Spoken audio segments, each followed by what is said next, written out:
please, friends, join me as I welcome, or maybe he'll just stand there and use the microphone, my boss, the publisher and founder of Rebel News, Ezra Levant.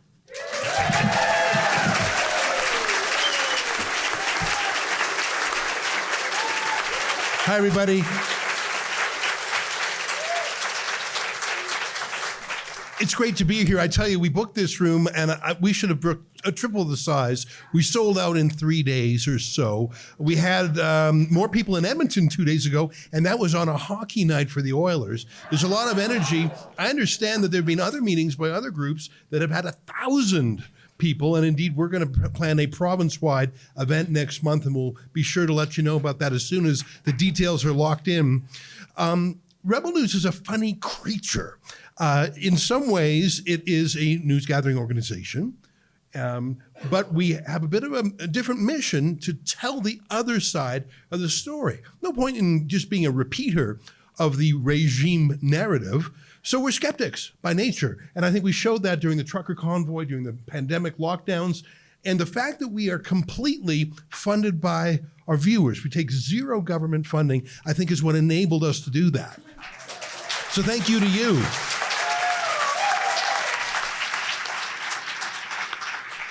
So our motto is telling the other side of the story. And even though I am in exile in Toronto, I regard myself as an Albertan at heart. And our chief reporter, Sheila Gunn-Reid, is obviously Albertan. And I've been active in Alberta public life really since I was a teenager, growing up here in Calgary. And so I try and keep that Alberta sensibility with me as we cover stories from a national scope.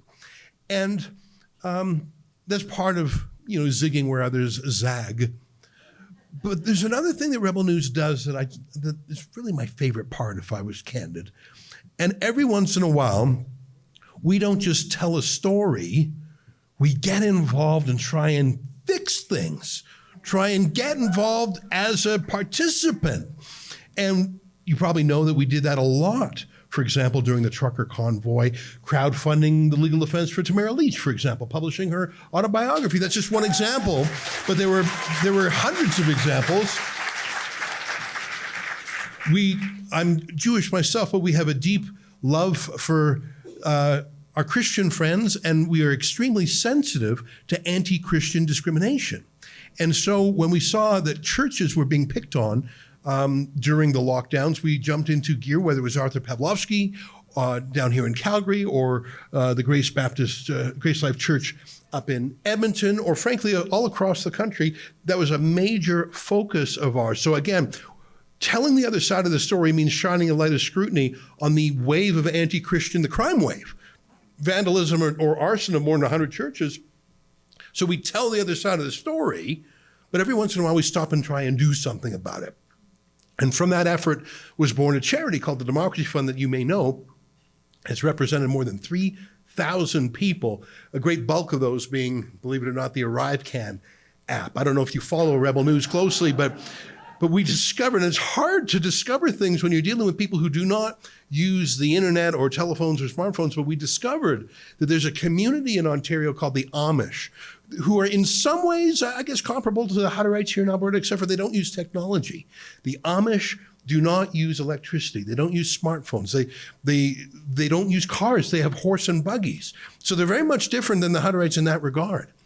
And they went back and forth. I'll just tell the story very quickly because it's one of my favorite stories.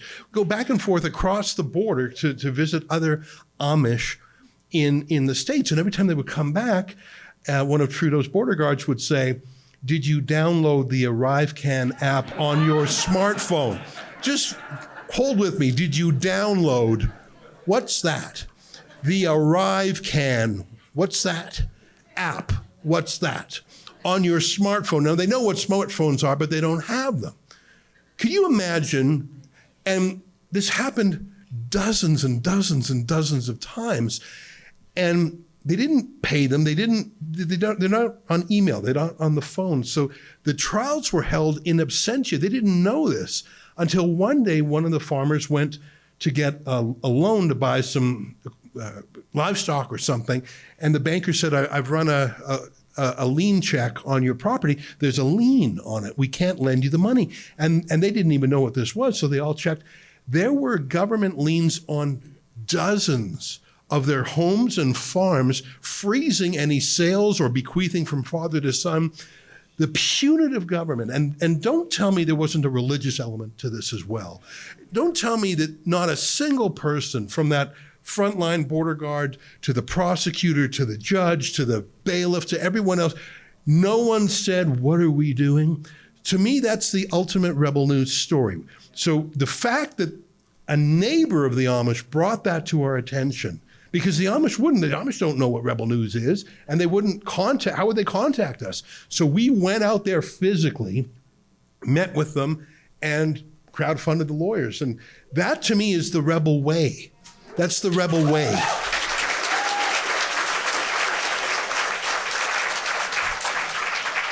Telling the other side of the story, but jumping in and fixing a problem that others won't do, and using people power to do it.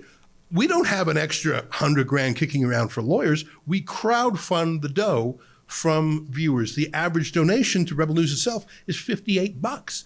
So the big battles we've had a lot of people chipping in $58, and I thank you very much for that. You've chipped in most likely if you're here.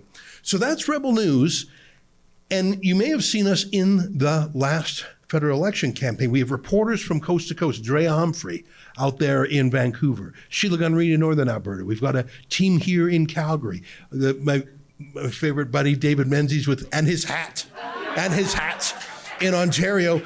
Alexa Lavoie. You saw her in action. She's a Quebecois woman, but she fights for freedom and she loves the West. It's one of my favorite parts about Rebel News. Of course, we have an Australian branch too. So you saw us deploy during the campaign. And we actually had what was called a third-party campaign, because we wanted to bring to people's attention some stories that we knew the mainstream media would not cover, and even that the Conservative Party itself would not talk about, such as, why is it that Mark Carney was hanging out with Ghislaine Maxwell? You know, Jeffrey Epstein's trafficker. Why did Prince Andrew throw a party for Mark Carney at Buckingham Palace? Why is Mark Carney's wife's family in Epstein's Black Book? These are questions that maybe there's a perfectly good answer, but if you don't ask a question, you're not going to get the answer. We knew no one would ask it. That's the Rebel way. So what will be the Rebel way in the year ahead in Alberta? Well, first of all, we love Alberta. We love the Alberta spirit. There's an Alberta-ness, an Alberta-ishness. I'm not sure what the word is, but there are some people in Alberta who do not like the essence of Alberta. I believe that they try to undermine its specialness. And we love the Alberta-ness of Alberta. We love the freedom orientation, the pioneer spirit. And you know what? Just the same way as I was very pricked into action by the bullying that I saw happen to these Amish. The Amish turn the other cheek, literally. They will never fight back. I mean, God forbid, don't do it. But if you punch an Amish in the face, don't do it. They would not punch you back. They literally do not. They just submit. And so you can imagine how they're picked on by bullying authorities. That's what really motivates me. And it took some convincing to get the Amish to agree to allow us to help them. Isn't that strange? And so when I live in Toronto, in a city that has 1/3 of all the cabinet ministers in Mark Carney's new ministry, and when I see the environment minister from Toronto Danforth, and when I see Stephen Guilbeault, who's the Minister of Censorship and Media Subsidies, opining on blocking pipelines today, I am motivated by that same sense of injustice again. Let me read to you from Canada's national newspaper, the Globe and Mail. And if you want to know what Rebel News is, every word here, think the opposite. It's like George Costanza's Opposite Day in Seinfeld. Let me just read a little bit, and I'm not going to punish you, but I just want to read just a little touch of it. And I'm going to sit down soon, Sheila, I promise. We wasted 60 years indulging secessionist fantasies in Quebec. Must we make the same mistake in Alberta?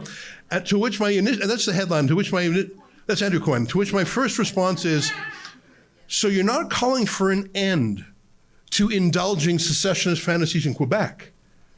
You're acknowledging that for 60 years you've preferred the province through financial subsidies, through constitutional subsidies, through every question is resolved in Quebec's favor. And I'm impressed with their ability to milk the cow so prodigiously. But the Globe and Mail never says, stop giving favors to every other group. It's just don't give them to Alberta. Let me just read a little bit. I could sum this up with that great phrase, "Shut up," he explained. Let me read. "Yes, it's absurd that a minority of malcontents in the richest province in the most blessed country on earth could be so marinated in self-pity as to persuade themselves that an adverse election result is sufficient cause to pitch the province and the country into the madness of secession. Yes, it's odious that the Premier of Alberta, Danielle Smith, should now be attempting to use the same minority of malcontents as a weapon to extract concessions from the rest of Canada, even as she pretends to disavow the cause." It goes on in this vein. Brother, it's not because an election was lost. It's because there's a deep systemic problem that is never fixed. It's like something that's always there. The tide comes in, tide comes out. Preston Manning, Stephen Harper, maybe the tide comes in and so the problems are hidden, but when the tide recedes, the problems remain. And it's not that another party won. It's that the system is so clearly rigged. And that even Mark Carney, when he campaigned, was so flippantly and casually abusive towards Alberta's premier. The only premier who was going down to the States, by the way, to try and effect some positive change.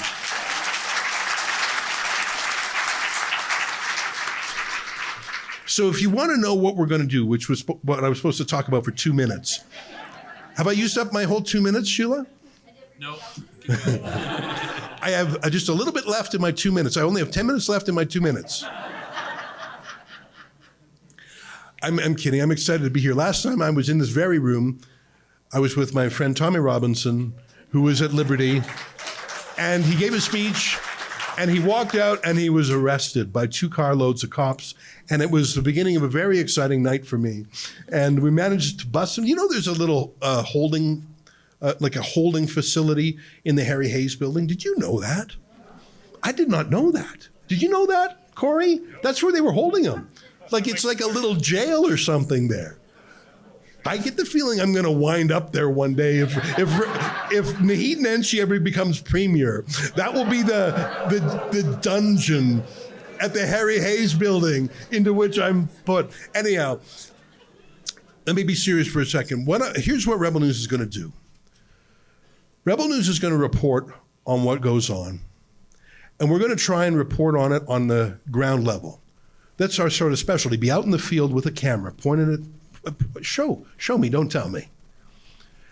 We're going to do what Ted Byfield did for the Reform Party of Canada some 30 years ago. And I had the pleasure of being introduced into journalism at the hand of Ted Byfield. I was just a kid in college, and I joined Alberta Report, if you believe it was a summer job. And I learned a little bit about journalism from him.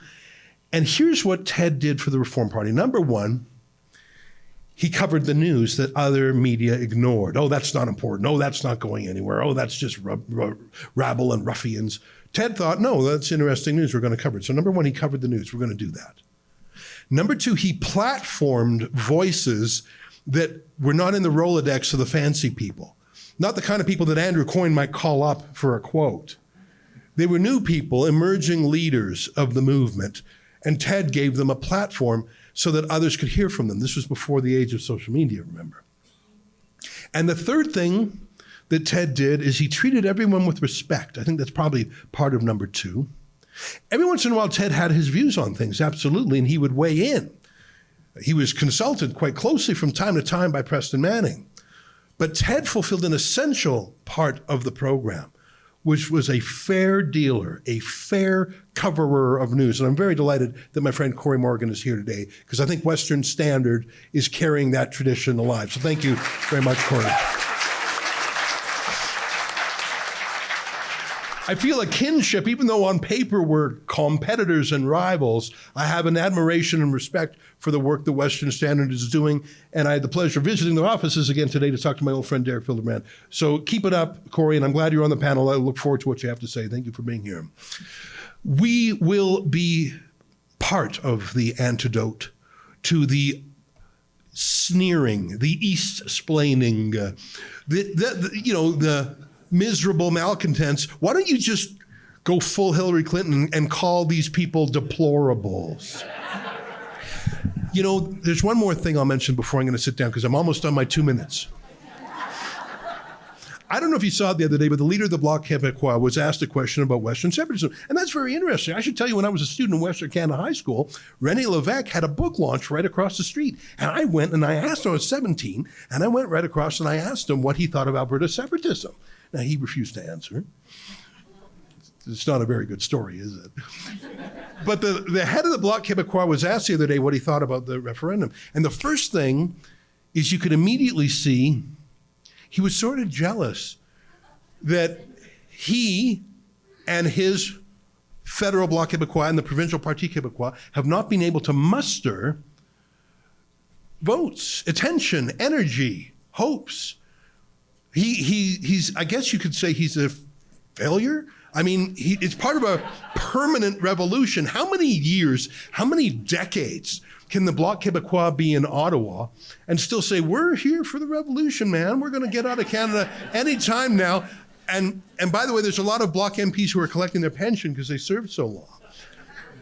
So either he's really, really bad at what he does, or he doesn't actually mean it. He's part of the good cop, bad cop routine that's been going on that Andrew Coyne never really seems to fight against, which is a Quebec chauvinist in Quebec is negotiating with Justin Trudeau or Mark Carney in Ottawa about how to divide up the spoils from Alberta every time. It's a shell game, which Mark Carney, I've learned, is good at playing. So I think that in Alberta, there's a feeling that we've been trying. Remember Preston Manning and the Reform Party, their first motto was "The West wants in." It was a response to the separatist breakthrough that was happening in Alberta. There was actually an MLA elected on the Western Canada concept. Preston said, no, take that energy and reform the country, fix the country. But what was fixed? And as Corey asked in Edmonton the other night, if Alberta was not part of Canada today, would it vote to join on the terms that there are? So in conclusion, because I can see I'm almost done, my 2 minutes, I promise you that in the months and years ahead, this is what you'll see from Rebel News. We will cover this movement comprehensively. We will cover it typically in the field with cameras pointing at what's going on. That's our favorite way of doing things, video. We will host events like this and the one we had in Edmonton 2 days ago. And in fact, I just invited Corey to attend a province-wide conference that we're going to hold in Red Deer. I don't want to give the details away yet. And we want to continue to host the conversation. I don't think we're necessarily going to pick a favorite way or a favorite vehicle. I think we want to stay Ted Byfield-like and be sort of a host for the conversation, a platform where others can, we'll have our views, but I think if we can stay above some of the internecine disagreements and be a friend to the movement, I think that's what we're going to do. I think one of the things we love to do is rebut and counter the sneering of the regime media. And I don't know what it will be yet, but there may be something that calls for us to do that special rebel move of jumping in to fix a problem. And that's my promise to you in the weeks and months ahead. My first talk was just about Rebel News. Now I want to talk a little bit about independence. And I'm trying to think like the other side, because I think that there's going to be some trickery going on. And I cast my mind back just a few weeks when we saw some of that trickery. For example, I don't know if you remember, but the Liberal Party planted little fake buttons at a conservative conference in Ontario that were Trump-inspired, Trumpy. I myself didn't find them particularly offensive, but they were fake in that they were made by the Liberal Party of Canada, handed out by Liberal activists at a conservative event, and then the Liberals pointed those to the journalists and said, look, Pierre Poilievre is a mini-me Trump. He's a MAGA North. He's a poodle for Trump. So there was the lie. Actually, I don't know if you know this, but I'm suing the Liberal Party of Canada over that because I happen to own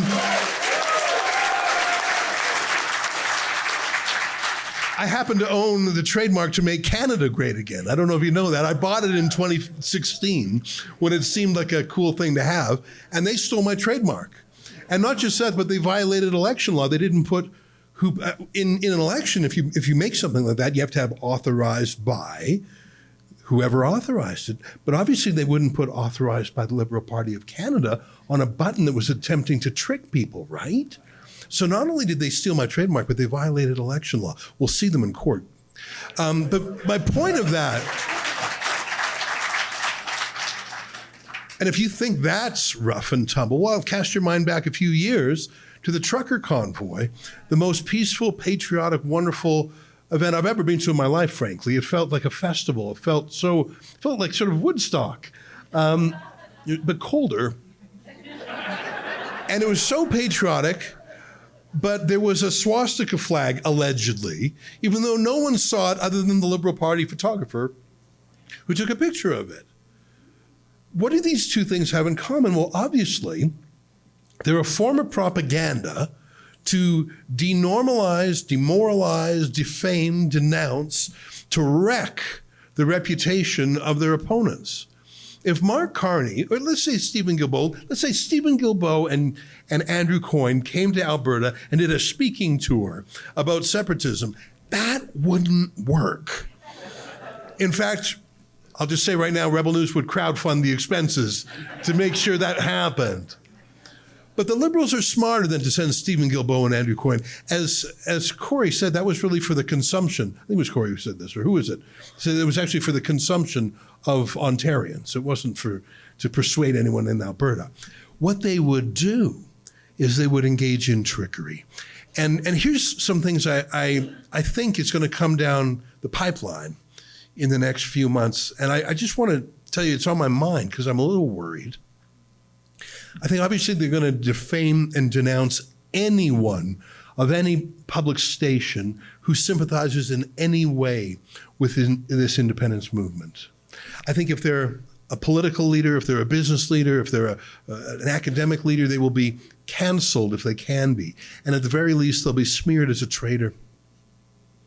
I think you will see what we saw in the Brexit referendum 10 years ago in the United Kingdom, where every single establishment group, anyone who's on the take, part of the deep state, who in some way gets their money from the government, will be called upon to show their loyalty and kiss the ring.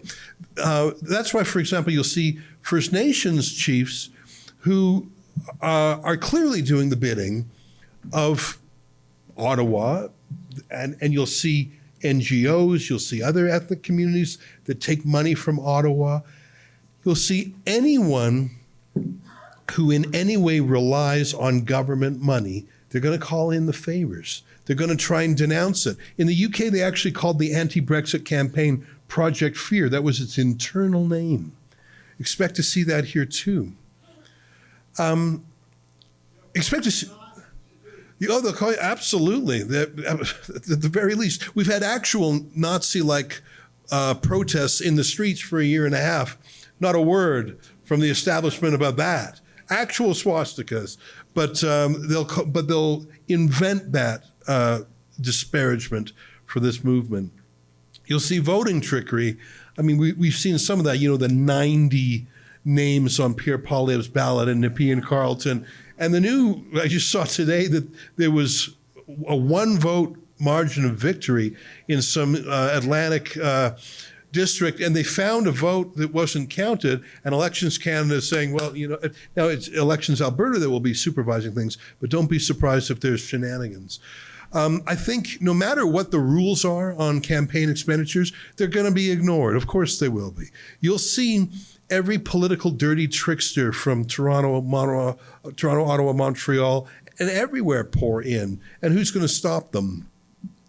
You're going to actually see that the Federal Conservative Party of Canada is against separatism. And it makes sense. The party is a Federalist Party. It's called the Conservative Party of Canada. I think there are some members of that party who would be sympathetic to independence, but they will be told to cork it. And fair enough, the party is not a separatist party. And you're going to see some foreign meddling also. Who would not want Alberta to leave? Well, I mean, for example, I think if you're an OPEC regime, you would regard Alberta leaving as perhaps a chance for Alberta to really fulfill its destiny as becoming a major, major oil exporter. I mean, Danielle Smith has publicly said that she wants to double oil production, and it could certainly be done if the regulatory handcuffs were taken off. Who would be against that? Well, people who are competitors, Russia, OPEC. Yeah, Venezuela, absolutely. There are, of course, international green NGOs. I'm not just talking about Greenpeace, which is a major 9-figure organization, but all the Tides Foundation and the Soros Foundation, all the deindustrializing, degrowth, crypto-communist groups that have been pouring money in to fight the oil sands for 2 decades, really. What would their point of view be? Well, obviously they would want the oil sands to remain under the thumb of Stephen Guilbeault, who just announced today, even though he's not the minister involved, he said no more pipelines, thank you. So, and then there's the other question of what does China want? I don't know which they would prefer. And what does America want? Because in some ways, I mean, Canadian oil is de facto American oil. We sell so much of it to them. American companies help produce our oil in the oil sands. And even the Canadian companies, their largest shareholders are American investors, American, pension funds or whatnot. So in a way, the Alberta oil sands is already very Americanized, but maybe there are American oil producers who don't want an extra 2 or 3 million barrels a day coming out of Alberta for competitive reasons. I don't know. But I do know that Donald Trump has the ability with one tweet to alter entire elections, as we saw. And so, I don't know how that would go down. I think, frankly, no matter what Donald Trump said, that would probably affect the outcome negatively. If he said, hey, welcome into our arms as a cherished 51st state, I think that would hurt it. But if he said, I think almost no matter what he said, I think he would hurt it. And I don't think he paid actually a lot of attention to what he was doing. I don't think he actually even knew Mark Carney's name until Carney phoned. But so those are some things that are on my radar, because I know the other side plays so viciously. They're not Democrats. They really have a communist style, ends justify the means, the worse, the better. Like, they truly are Leninists in their approach. And you're going to see people with the dark arts, the same people who meddled in, any election trickster in North America is going to come and try and have their way in Alberta. I just believe that's going to happen. So any result has to be beyond the margin of lawyer and beyond the margin of trickery. I just think it has to be that way. I mean, how many people are going to claim to be residents in Alberta in a fake manner so that they can vote? I don't know the answer to that, but I know it's going to be more than zero. What can be learned from other jurisdictions? I won't take too much time, but I just want to share some thoughts. Quebec has been through this before several times, and one thing that's interesting is they elected a provincial Parti Québécois government some years ago. And one of the things they did when they controlled the provincial government is they used their access to the civil servants and budgets to put together, they had a massive consultation with Quebecers. They had hundreds of meetings in dozens of different topics: monetary policy,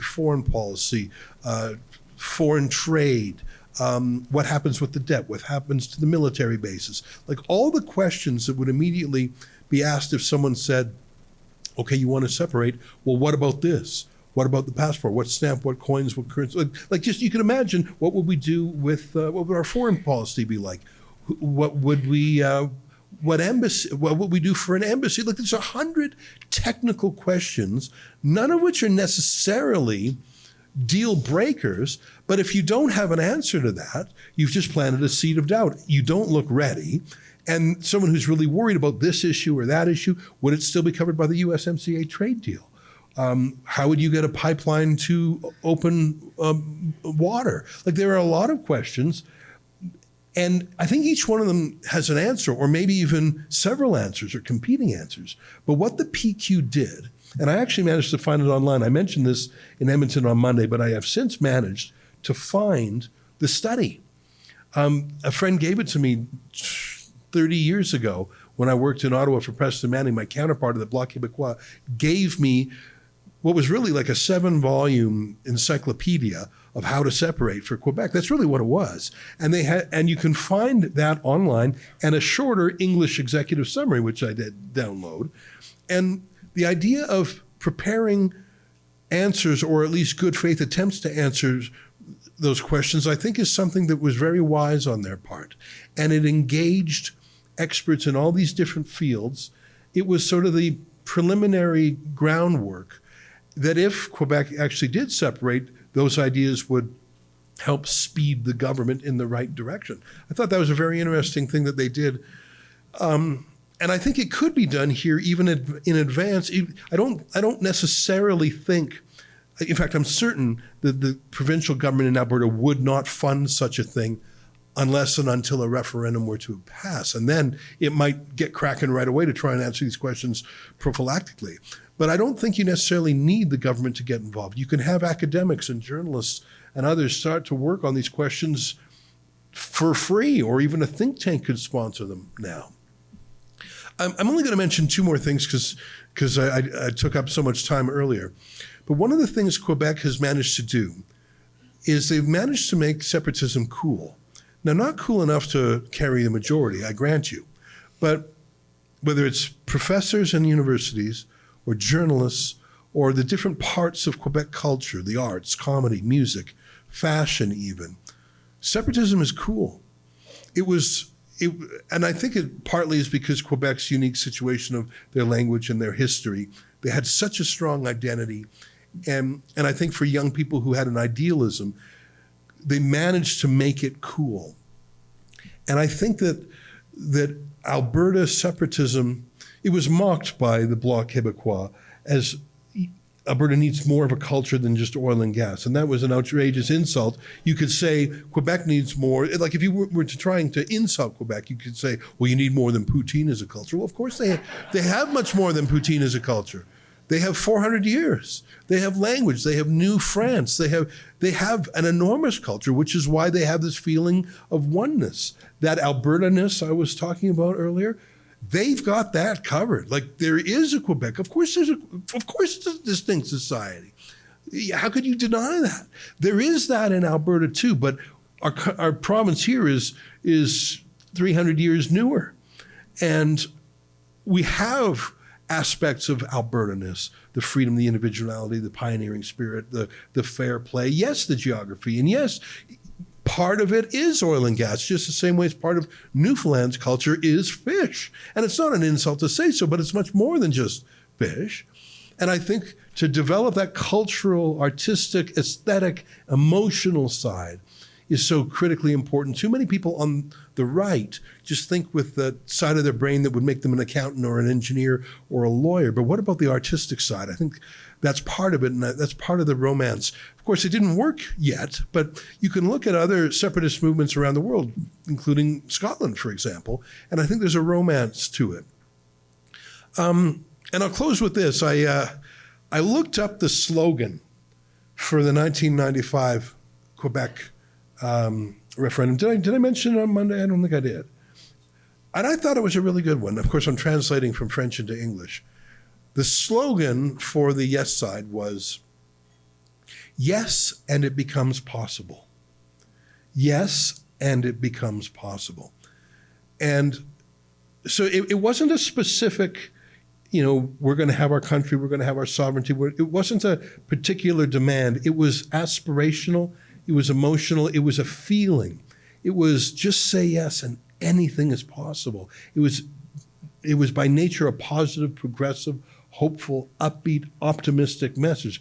And it came within 0.5% of winning.